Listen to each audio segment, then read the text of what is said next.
Take 4. This program brought to you by Brewski's Bar and Grill, located in Utica, Minnesota. Your one-stop shop for delicious burgers, fries, pizzas, and more.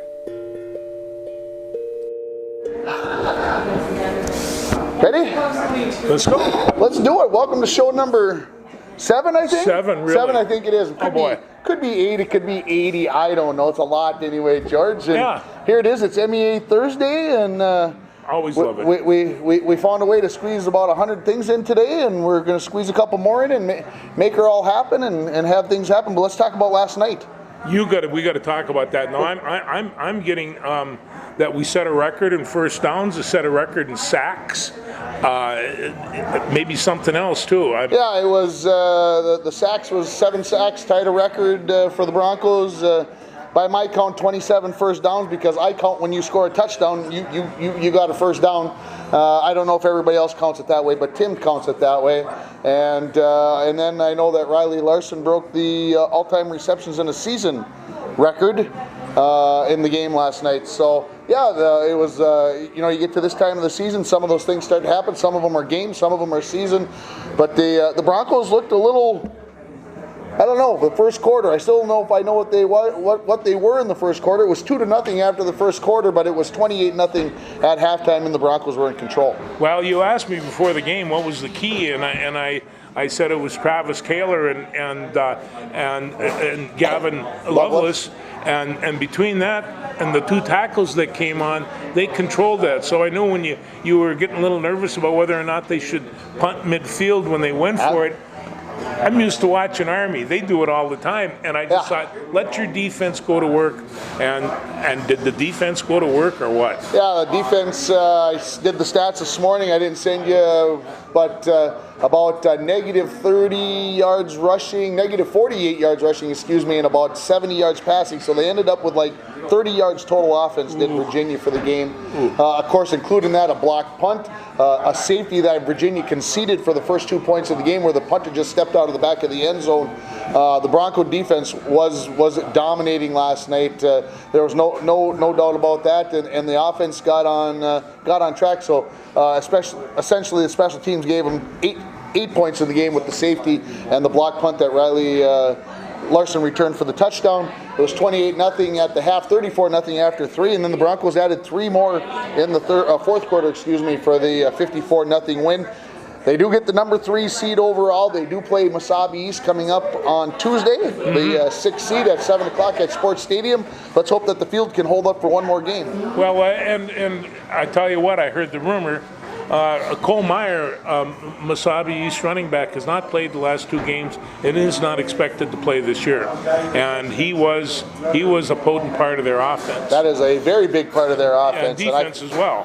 And that would make sense maybe why things haven't gone so well the last couple of weeks for the Giants. Yes, I agree. Yeah, the Broncos will be looking to advance on Tuesday night. If they win that game, they will play Crosby Ironton. I believe it's Saturday afternoon at 2 o'clock. I haven't looked at the bracket yet today, but Crosby Ironton the number 2 seed, Moose Lake Willow Rivers the number 1 seed, Eveleth is the 4 seed. They get number 5 Royalton. What's your scouting report on Royalton? Well, I don't know a thing about them. Yeah, I have no idea what to expect. I'm just expecting, and I'm going to say this, just because of football in that area of the state, Royalton, about 20 miles north of St. Cloud. There's some good football in that area. Just because this team is 3-5 doesn't mean they can't handle themselves on the road. So I think Eveleth could maybe picked up the toughest seed that they could, obviously, out of the teams. And we'll see what happens on Tuesday night. And then those are the quarterfinal games. Semifinal games are on Saturday to be played at home sites. And then, of course, the championship game is going to be played at Esco in a couple of Thursdays. So we'll see how things go. The Broncos, again, look good.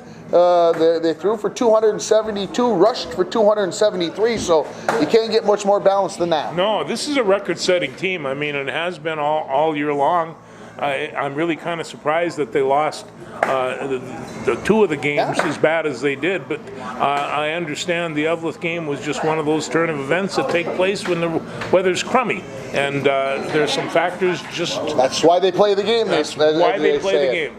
The North Central Stars, I'm going to talk a little bit about them. They finished their regular season 8-0 as they beat Southridge 44-12 on Wednesday night. They are the number 1 seed.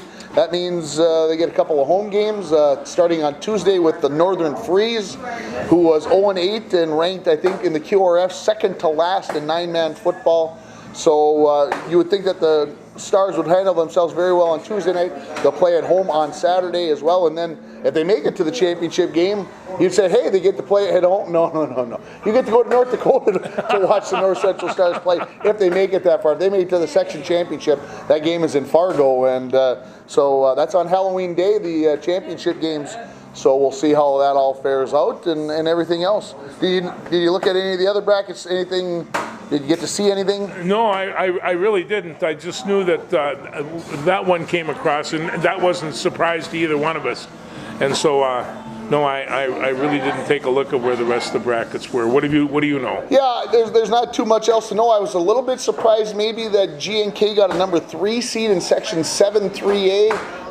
Aiken and them had Greenway actually had a better record than Aiken, 6-2 versus 5-3. And I believe if Greenway went down there, and Greenway I think might have beat them or something. I can't remember. Which way was it? Well, we went to Greenway that night. That's what I'm thinking. They may have not played, but Greenway got the number 3 seed, so they'll be playing at number 2 Aiken on Saturday. That'll be a good game. That ought to be a dandy. Yeah. I would be looking forward to that one, but we'll probably be a little bit down the road from there in Crosby, because I'm sure you're going to go to Malacca afterwards, and I'm going to go to Duluth. I don't know that that's going to happen, but I am going to the game. Yeah. Well, of course, the Broncos have to get there first. Let's not count our chickens before they're hatched, right? Oh boy. Well, you want to talk? Let's finish talking high school first. Yes. Cross country had their IRC meet on Tuesday. 5 kids made all conference, means they finished in the top 15. On the boys' side, Jake Erickson and Parker Savonen, and for the girls, Ryan Ford, Bailey Herberg, and I knew I was going to forget one because I didn't write it down. Oh, Abby Hutchinson was the third one, and so congratulations to them. The girls came in 3rd in the IRC. The boys came in 5th place, and now they get ready for their section meet, which is next Thursday at Cloquet. So we'll hopefully see maybe 1 or 2 individuals. You won't see a team make it. They won't finish top 2, but I would say Jake Erickson and Ryan Ford, and we've talked about that a couple weeks ago. I think they got legitimate chances possibly to be in that top 10 to 12 that you need to be able to make it to the state meet. So best of luck to them. For sure.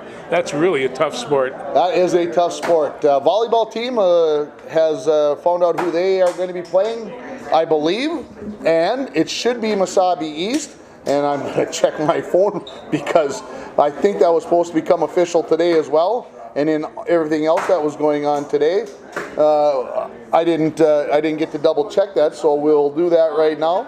And the swim, did you get to the swim meet on Tuesday? No, I was busy. I was busy. I understand that concept about being busy, and we'll see what happens there. But the girls had their home meet. They beat Warroad, Roseau, Badger, Greenbush, Middle River. Ooh. 112-76 on Tuesday, and they did a very nice job. Yeah, the seed's not official till tomorrow, but yeah, they're gonna be playing Mesabi East at Mesabi East. It's about for sure. That game will be next Wednesday down at Mesabi East, and then the girls swimming has 2 more regular season meets next week. They've got a quadrangular at Virginia on Tuesday, and they've got a road final dual meet of the year at Mesabi East on Thursday, and then their sections don't happen for another 2 weeks yet. Ooh.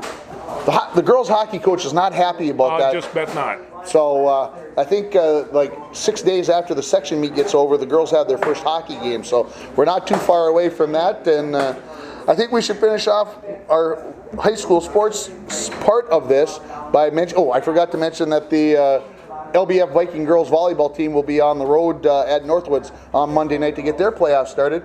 But it looks like we are going to possibly have that playoff football game on KCC TV on Tuesday night. Well, I think that's very good news. So we just got to make sure that we get all our I's dotted and T's crossed, and we'll go from there. hey, sometimes you just have to go through the bureaucracy, and this is brand new stuff. We haven't done this before. Absolutely. We'll know how to do it from here on in. Absolutely. Let's move on to the colleges. Where you want to start with college football? Well, I don't think we can go anywhere without starting down in Minneapolis. The U of M hammering, and I hate to use the term hammering, but beating up Nebraska pretty well. Yeah, they got the better of them. And, we're just not used to beating Nebraska like that. No. That doesn't. So that put us up in this little surge, Tim, and I'm telling you, there's two teams that they don't necessarily have to lose to, and it could be that Penn State comes to town and both teams being undefeated. That would be... I saw that there was speculation in the Minneapolis paper that maybe ESPN was going to have to show up in Minneapolis that Saturday morning to do their college game day show. Oh. And wouldn't that be something if ESPN showed up? 2-8-0 teams. That seems like a good place for college game day to show up. It'll be great. That happens November 9th, but the Gophers got to take care of Rutgers this week and Maryland next week, right? Is Maryland at home or on the road? I forget.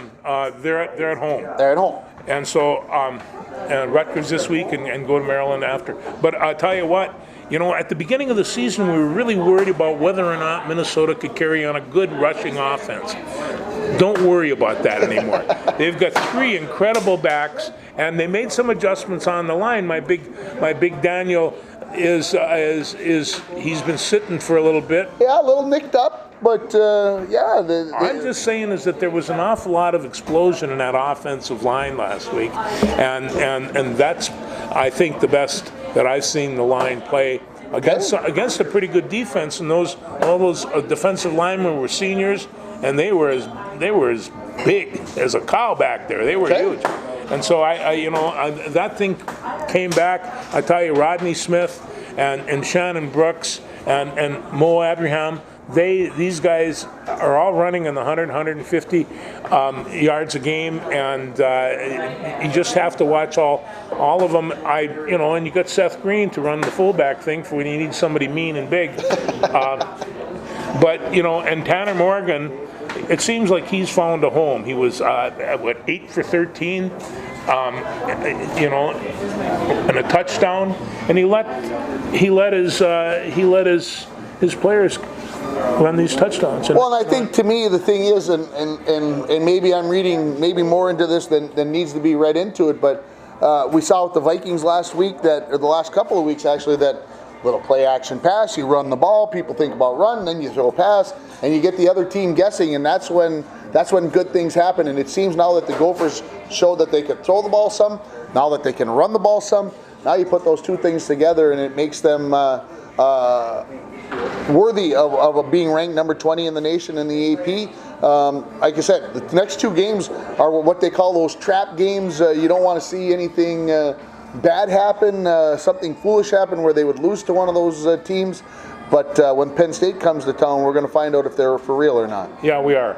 And if they're rowing the boat, I'm telling you, this is a dangerous place to come and play football. And we'll see what happens because Penn State plays Michigan this week. And I don't know about you, but I will be watching that game. And no, I will not be watching that game. I would get disowned if I was. Yeah. Yeah. So, as far as what else is going on last week, how did the Army boys fare? Army lost 18-7. Really? They did, and they're 17-8, and this is their 3rd loss of the season. So this is more losses than they've had the other 2 seasons combined. This is a very good football team. But I take a look at the service teams. Air Force beat Fresno State 43-24. Fresno State almost choked Minnesota. Exactly. And Navy beat Tulsa 45-7. This Navy team is coming on. They have a heavy load. They get to go down to Notre Dame in second week in November, and so that's going to be their big game. But this is setting up for an incredible Army-Navy game this year. They are just that equally matched. So why is Army having problems putting points on the board? Because that seems to be the sticking point lately. Well, it is, and I don't know whether or not it's personnel or Monken a little bit confused about how he wants to do his triple option. Okay. They had their starting quarterback Kevin Hopkins back, and he's a very fine athlete. But they have three really good quarterbacks. I think also what happened is last year they come to rely heavily, use the word, on their defense.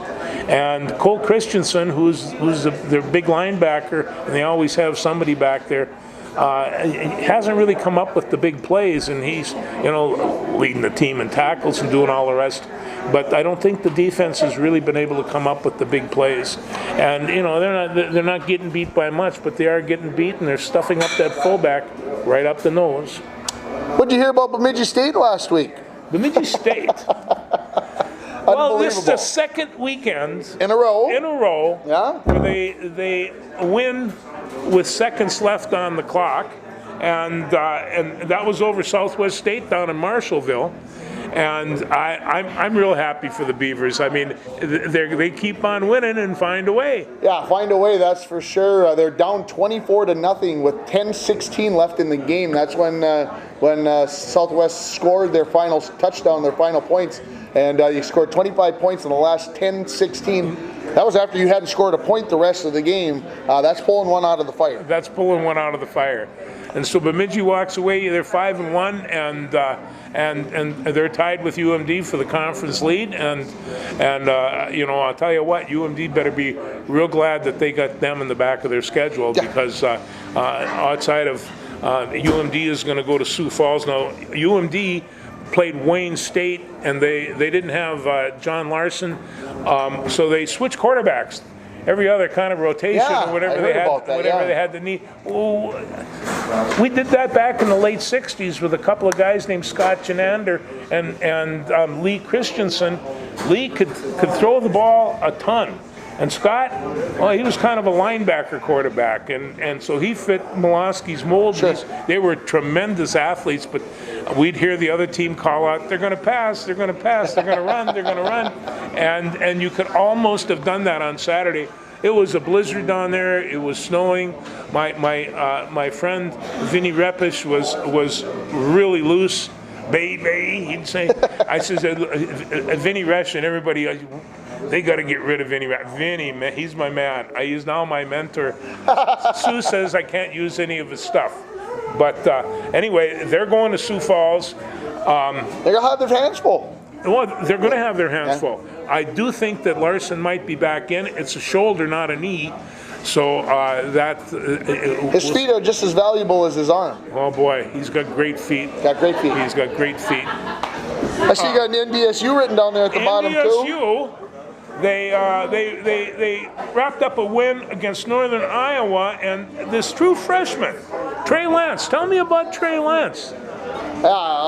This kid might be the real deal. We talked about Carson Wentz. We talk about Easton Stick. You might have your next quarterback for the next 4 years here at North Dakota State, and he will probably find himself in the NFL someday.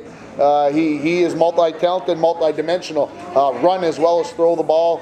And Noah Gindorf, the big tight end from Crosby Arrington, caught another touchdown. I think it was this past week.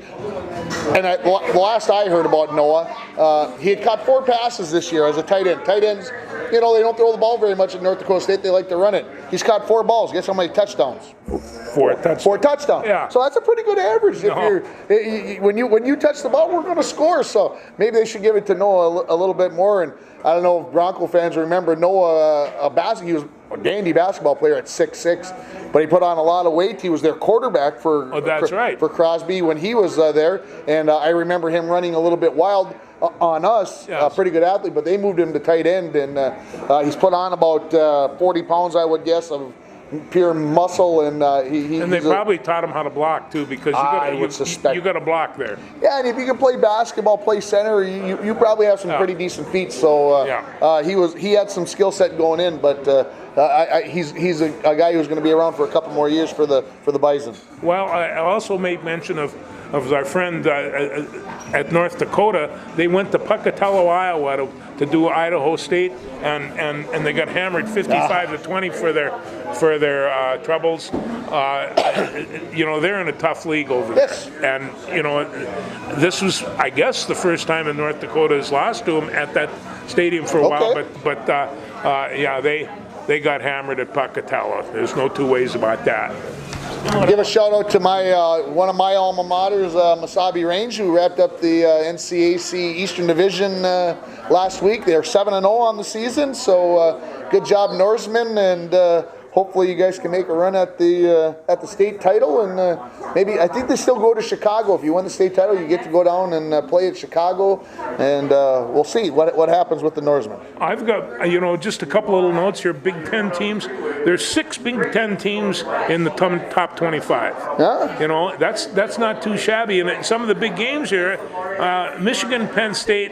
I got big games for me. Army and Georgia State Air Force is at Hawaii, and Navy hosts South Florida. South Florida can give them some fits. I also have down here, just for the heck of it, because I like this Louisville team. You do? Yes, and they'll give you some shines, and of course they're playing Clemson. Who knows? Maybe they have a shot at them, maybe they don't.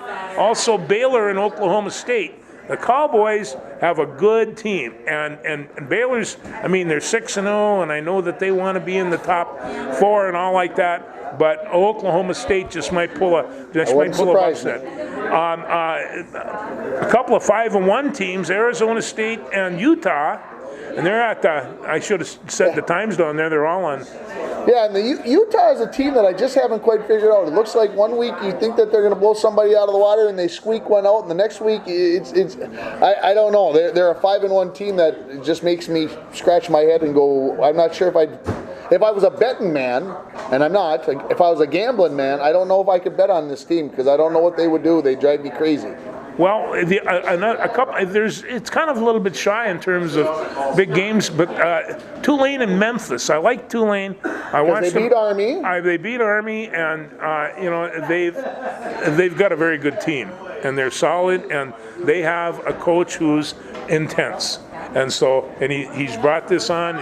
Tulane is no longer going to be the carpet, and so and they're coming hard. My friends at Boise State are at BYU. Tough game at BYU anytime.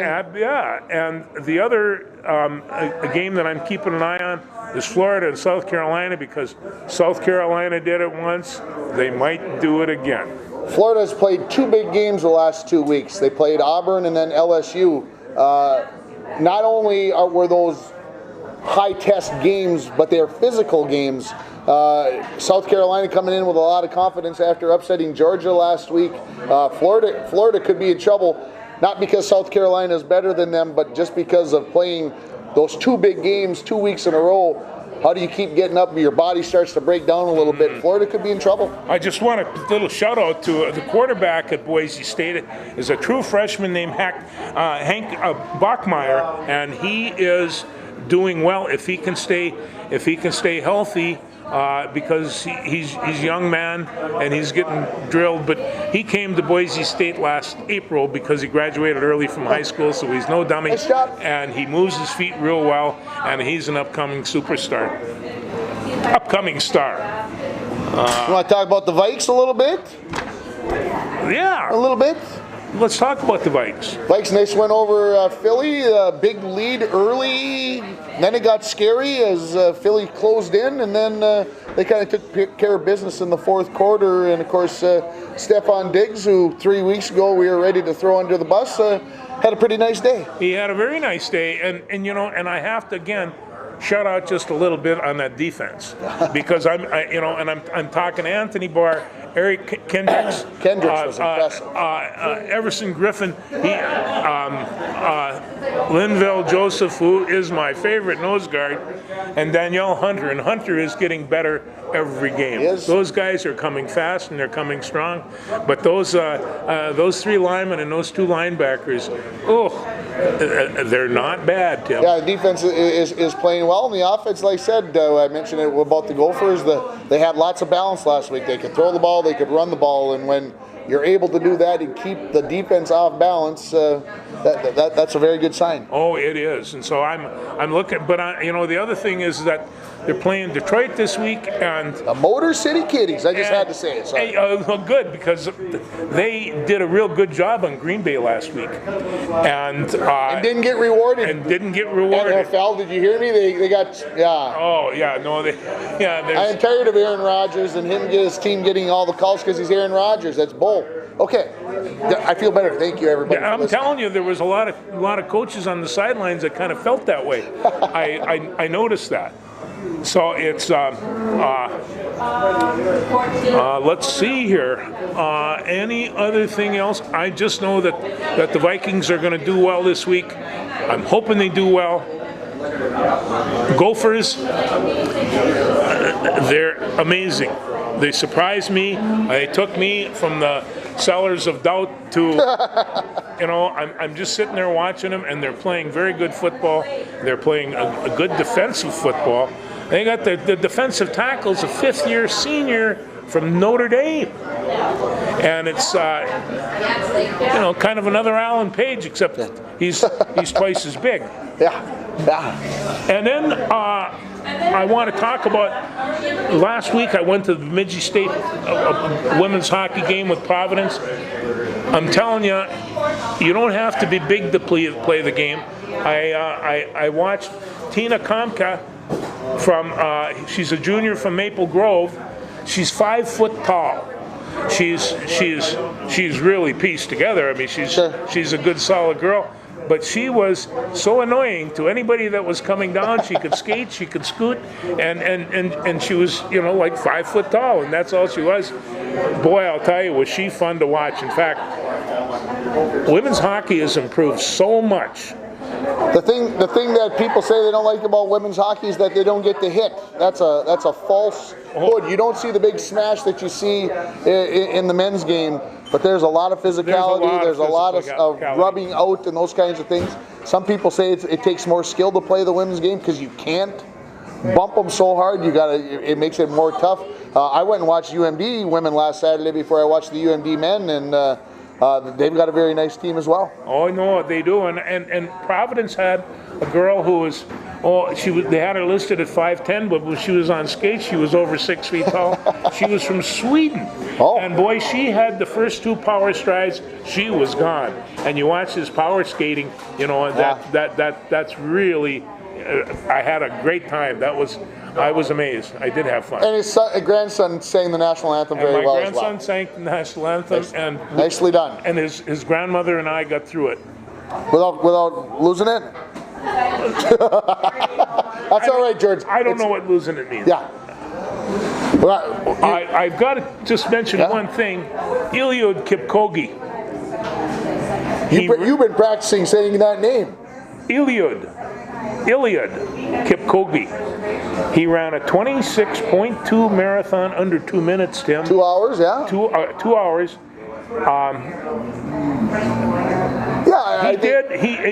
He averaged 4 minutes and 33 second mile for 26 miles. 4:33 for 26 miles. And of course, some people aren't happy because they set up the race and they had rabbits for him, and they had a car in front of him and they had a car behind him, and they were showing him the clock and all this.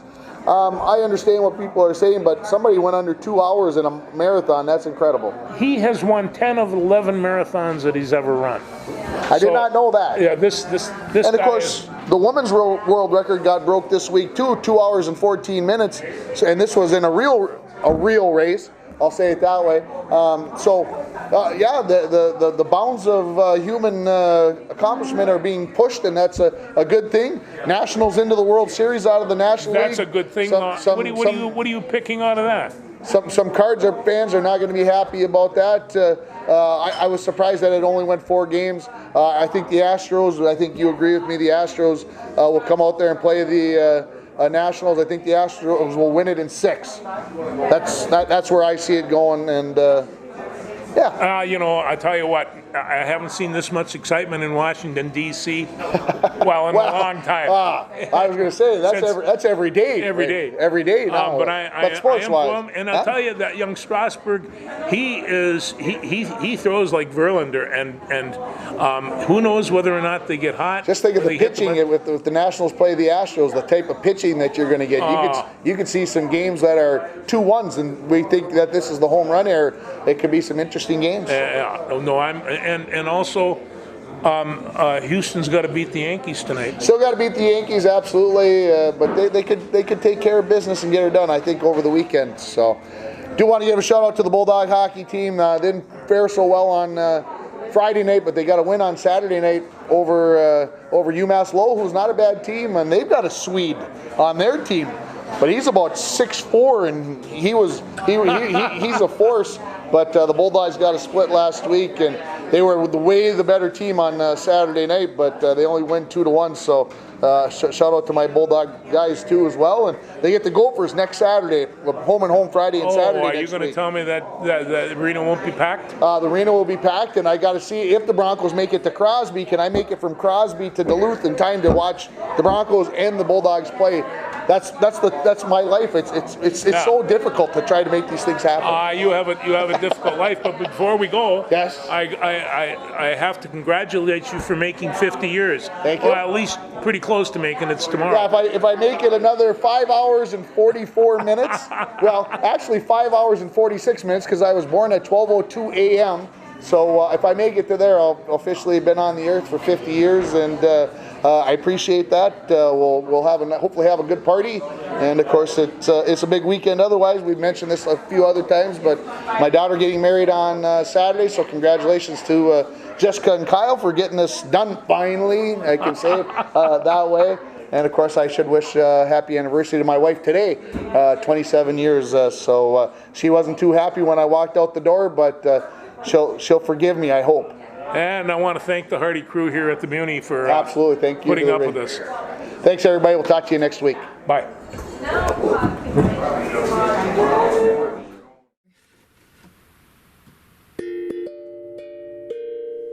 This program brought to you by Brewski's Bar and Grill, located in Utica, Minnesota. Your one-stop shop for delicious burgers, fries, pizzas, and more.